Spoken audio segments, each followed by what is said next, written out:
Hi hello friends, welcome to Ruchi Malenadu. ಎಲ್ಲರೂ ಹೇಗಿದ್ದೀರಾ? ನಾನು ನಿಮ್ಮ ಮಲೆನಾಡ ಮಧು.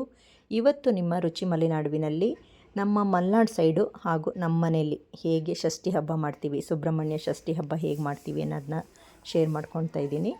ಇದು ಷಷ್ಠಿ ಹಬ್ಬದ ದಿನದ ವ್ಲಾಗು ನಾನು ಇವತ್ತು ಅಪ್ಲೋಡ್ ಮಾಡ್ತಾಯಿದ್ದೀನಿ.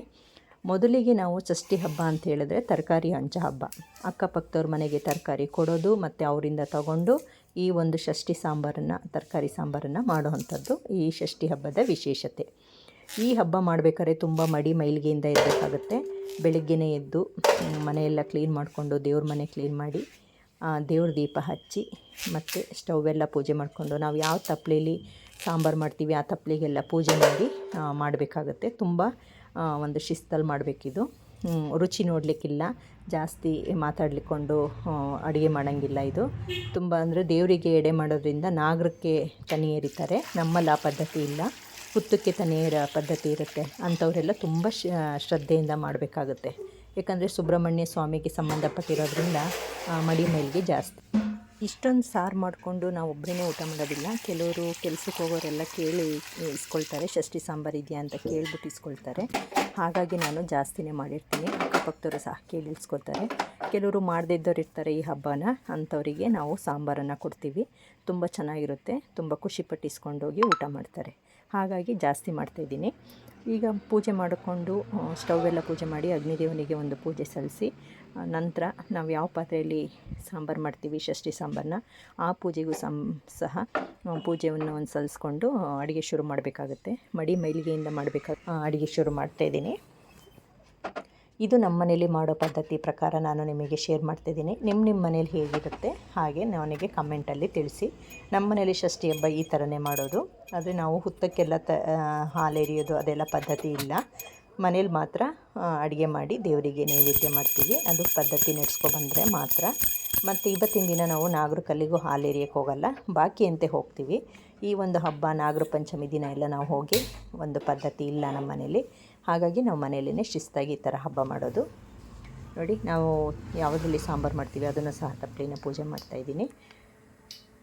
ಸ್ನೇಹಿತರೆ, ಈ ಥರ ಒಂದು ಸಾಂಬಾರು ತುಂಬ ಟೇಸ್ಟಾಗಿರುತ್ತೆ. ಒಂದು ವಾರದವರೆಗೂ ಇಟ್ಕೊಂಡು ಸಾಂಬಾರು ತಿನ್ಬೋದು. ಮತ್ತು ಷಷ್ಠಿ ಸಾಂಬಾರು ವಿಶೇಷತೆ ಕುದೀತಾ ಅದರ ರುಚಿ ಮತ್ತಷ್ಟು ಹೆಚ್ಚುತ್ತೆ. ತರಕಾರಿ ಎಲ್ಲ ಬೇಯಕ್ಕಿಟ್ಕೊಂಡೆ ಕ್ಲೀನಾಗಿ ವಾಶ್ ಮಾಡಿಕೊಂಡು 3-4 ಸಲ, ಕಲ್ಲು ಮರಳು ಎಲ್ಲ ಇರುತ್ತೆ. ಹಾಗಾಗಿ ತುಂಬ ಸಲ ವಾಶ್ ಮಾಡಿಕೊಂಡು ಸ್ವಲ್ಪನೇ ತರಕಾರಿ ತೊಗೊಂಡು ವಾಶ್ ಮಾಡಿಕೊಂಡು ಉಪ್ಪು ಹಾಕಿ, ಅರಿಶಿನ ಪುಡಿ, ಸ್ವಲ್ಪ ಕರಿಬೇವಿನ ಸೊಪ್ಪು ಹಾಕ್ಕೊಂಡು ನೀರು ಹಾಕ್ಕೊಂಡು ಬೇಯಲಿಕ್ಕೆ ಇಟ್ಟಿದ್ದೀನಿ ಒಂದು ಕಡೆ. ಇನ್ನೊಂದು ಕಡೆ ಕಾಳೆಲ್ಲ ಸಪ್ರೇಟಾಗಿ ಕೂಗಿಸ್ಕೊಳ್ಳೋಣ. ಬೇಳೆ, ಸ್ವಲ್ಪ ಕಾಳುಗಳು, ಅವರೆಕಾಳು, ತೊಗರಿಕಾಳು, ಬಟಾಣಿ ಕಾಳು, ಸುಲಿಯಕಾಳು ಎಲ್ಲ ಹಾಕ್ಕೊಂಡಿದ್ದೀನಿ. ಕಾಳು ಎಷ್ಟು ಥರದಿದೆ ಹಸಿ ಕಾಳು ಅದನ್ನೆಲ್ಲ ಹಾಕಿದ್ದೀನಿ. ಅದನ್ನು ಒಂದು ಕಡೆ ಕುಕ್ಕರಲ್ಲಿ 1-2 ವಿಷಲ್ ಹಾಕ್ಸ್ಕೊಳ್ಳೋಣ. ಅಷ್ಟರಲ್ಲಿ ಒಂದು ಸಿಂಪಲ್ಲಾಗಿರೋ ಮಸಾಲೆ ಹುರ್ಕೋಬೇಕಾಗುತ್ತೆ. ಏನು ಜಾಸ್ತಿ ಇಲ್ಲ. ಸಾಂಬಾರು 2 ಸ್ಪೂನು, ಬ್ಯಾಡಗಿ ಮೆಣಸಿನ್ಕಾಯಿ ಒಂದು 5-6, ಮತ್ತು ಈರುಳ್ಳಿ 1-2, ಟೊಮೆಟೊ 3, ಮತ್ತು ಬೇಯಲಿಕ್ಕೂ ಹಾಕ್ಕೊಳ್ತಾ ಇದ್ದೀನಿ. ಟೊಮೆಟೊ 3, ಈರುಳ್ಳಿ 1, ಮತ್ತು ರುಬ್ಲಿಕ್ಕೂ ಸಹ ಹಾಕ್ಕೊಳ್ತಾ ಇದ್ದೀನಿ. ರುಬ್ಲಿಕ್ಕೆ ಅದು ಸ್ವಲ್ಪ ಫ್ರೈ ಮಾಡಿಕೊಂಡು ತೊಗೊಳ್ತಾ ಇದ್ದೀನಿ. 1 ತೆಂಗಿನಕಾಯಿ ತೊಗೊಂಡಿದ್ದೀನಿ. ಮತ್ತು ಮನೇಲೇ ಮಾಡಿರೋಂತಹ ಸಾಂಬಾರು ಪುಡಿ ತುಂಬ ಚೆನ್ನಾಗಿದೆ ನಮ್ಮ ಮನೆಯದು. ಹಾಗಾಗಿ ಜಾಸ್ತಿ ಮಸಾಲೆನ ನಾನು ಹುರ್ಕೊಳ್ಳೋಕೆ ಹೋಗಲಿಲ್ಲ. ಈ ಪುಡಿನ ಒಂದು 5 ಸ್ಪೂನ್ ಹಾಕ್ಕೊಂಡು, ಜೀರಿಗೆ ಹಾಕ್ಕೊಂಡು, ತೆಂಗಿನ ತುರಿ, ಕರಿಬೇವಿನ ಸೊಪ್ಪು ಹಾಗೂ ಸಾಂಬಾರು ಸೊಪ್ಪನ್ನೆಲ್ಲ ಹಾಕ್ಕೊಂಡು ರುಬ್ಕೊಬಿಟ್ಟು ಬರೋಣ. ಈರುಳ್ಳಿ ಟೊಮೆಟೊ ಮಾತ್ರ ಸ್ವಲ್ಪ ಫ್ರೈ ಮಾಡ್ಕೋಬೇಕಾಗುತ್ತೆ, ಹಸಿ ವಾಸನೆ ಹೋಗಲಿಕ್ಕೆ.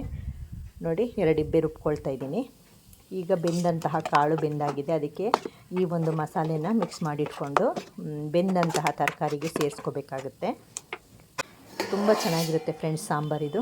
ನೋಡಿ, ಟೊಮೆಟೊ, ಈರುಳ್ಳಿ, ತರಕಾರಿ ಎಲ್ಲ ಒಂದು 3/4 ಭಾಗ ಬೆಂದರೆ ಸಾಕು. ಪೂರ್ತಿ ಬೇಯಿಸ್ಕೊಳ್ಳೋಕೆ ಹೋಗಬೇಡಿ, ಯಾಕಂದರೆ ಕುದೀತಾ ಅದು ತುಂಬ ಮಿಲ್ದೋಗ್ಬಿಡುತ್ತೆ.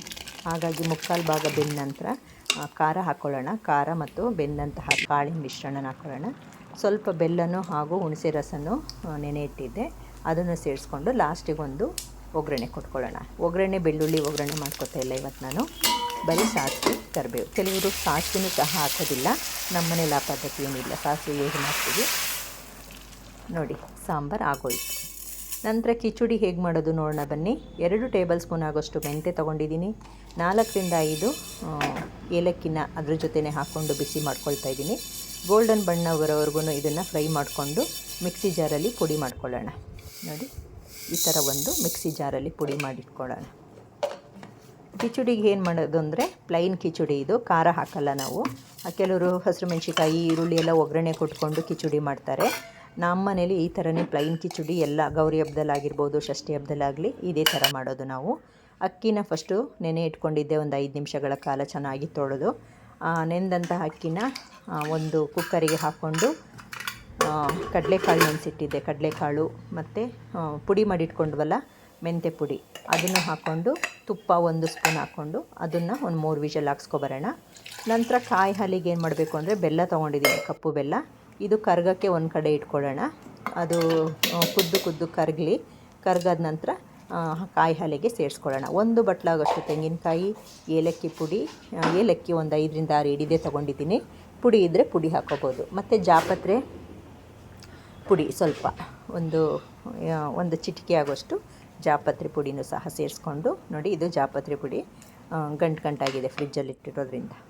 ಎಲ್ಲ ಹಾಕ್ಕೊಂಡು ನುಣ್ಣಗೆ ನೈಸ್ ಆಗೋವರೆಗೂ ರುಬ್ಕೊಂಡು ಬರೋಣ. ತುಂಬ ನೈಸ್ ಇರಬೇಕು, ಆವಾಗ ಸೋಸಬೇಕು ಅನ್ನೋ ಅವಶ್ಯಕತೆ ಇರಲ್ಲ. ದಪ್ಪ ಆಯಿತು ಅಂತಂದರೆ ಸ್ವಲ್ಪ ಸೋಸ್ಕೊಳ್ಳಿ ನೀವು, ಕಾಯಿ ಹಾಲು ತಕ್ಕೋಬೇಕಾಗತ್ತೆ. ನಮ್ಮ ಮನೆಯದರಲ್ಲಿ ನುಣ್ಣಗೆ ನೈಸ್ ಆಗಿರೋದ್ರಿಂದ ನಾನು ಸೋಸ್ಲಿಕ್ಕೆ ಹೋಗಿಲ್ಲ. ಕುದ್ದಂತಹ ಕಪ್ಪು ಬೆಲ್ಲದ ಪಾನಕನೂ ಸಹ ಇದಕ್ಕೆ ಸೇರಿಸ್ಕೊಂಡು ಸ್ವಲ್ಪ ಒಂದು ಚಿಟಿಕೆ ಉಪ್ಪು ಹಾಕ್ಬಿಟ್ಟು ಹಿಂಗೆ ತಿರುಗಿಬಿಟ್ಟು ಪಕ್ಕಕ್ಕಿಡೋಣ. ಇದನ್ನು ಕುದಿಸ್ಬೇಕು ಅನ್ನೋದೇನಿಲ್ಲ. ನೀವು ಸಂಜೆವರೆಗೂ ಮಾಡಿಕೊಂಡು ಜಾಸ್ತಿ ಮಾಡಿಕೊಂಡು ಸಂಜೆವರೆಗೂ ಇಟ್ಕೊತೀನಿ ಅನ್ನೋದಾದರೆ ಒಂದೇ ಒಂದು ಕುದಿ ಬರೋವರೆಗೂ ಕುದಿಸಿ ಪಕ್ಕಕ್ಕೆ ಇಟ್ಕೊಬೋದು. ತುಂಬ ಕುದಿಸ್ಲಿಕ್ಕೆ ಹೋಗಬೇಡಿ, ಒಡೊಡಕ್ಲಾಗ್ಬಿಡುತ್ತೆ. ನೋಡಿ ಈಗ ಕಿಚಡಿನೂ ಆಗಿದೆ, ಪ್ಲೈನ್ ಕಿಚಡಿ, ಸೆಪ್ಪೆ ಕಿಚಡಿ. ನಾವು ಸಾಂಬಾರು ಅದಕ್ಕೋಸ್ಕರನೇ ಮಾಡೋದು.